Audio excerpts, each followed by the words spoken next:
A clear relationship between sugar and cancer leads scientists to two conclusions. Sugar use contributes to cancer, and going without it can slow growth of the disease.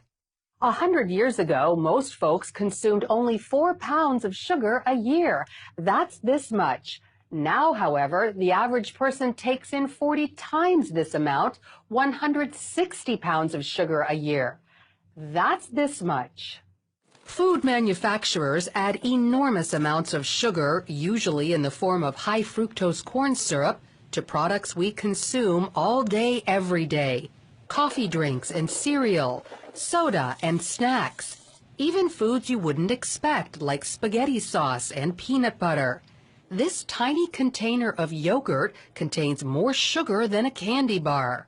Now, scientists tell us sugar directly influences cancer cells. The amount we consume can either feed those cells or starve them.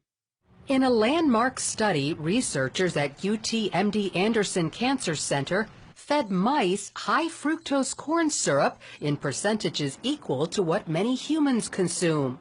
Those mice developed higher rates of lung and breast cancer compared to mice fed less sugar. The study also tells us something about people who already have cancer. One researcher said a lot of patients are told it doesn't matter what you eat after you are diagnosed with cancer. This preliminary animal research suggests that it does matter. And it just absolutely amazes me that medical science is just now finding this out. Fred Hatfield knows firsthand sugar intake matters after a cancer diagnosis. Back in 2012, his diagnosis was basically a death sentence. The doctors gave me 3 months to live because of widespread metastatic cancer in my skeletal structure. 3 months. 3 different doctors told me that same thing. It's a horrible, horrible feeling to have someone tell you that the person that you love only has 3 months to live and you're not going to be with him anymore.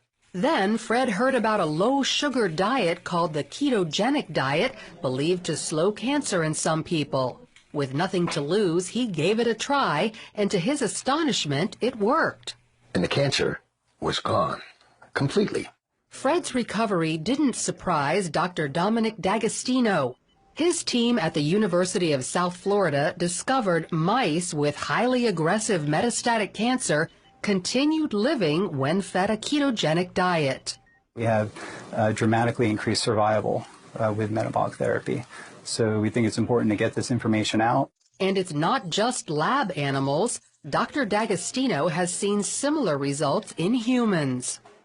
I've been in correspondence with a number of people, probably at least a dozen people, and over the last 1.5 to 2 years, and all of them are still alive, so despite the odds. And so this is very encouraging. The ketogenic diet means no sugar and no starchy carbohydrates like bread and pasta that convert to sugar. D'Agostino says cancer cells love sugar and starch because cancer thrives on the glucose from those foods. Remove the glucose and starve the cancer cells. Glucose also fuels our healthy cells, but if it's not there, those cells can switch to an alternate fuel source called ketone bodies.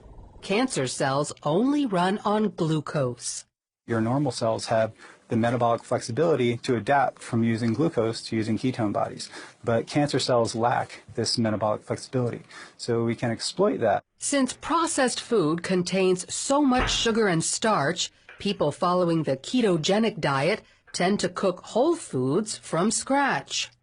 You can go online and there's just cookbooks and, it's clean eating, just very clean eating. None of the sugars, the salts, the trash food.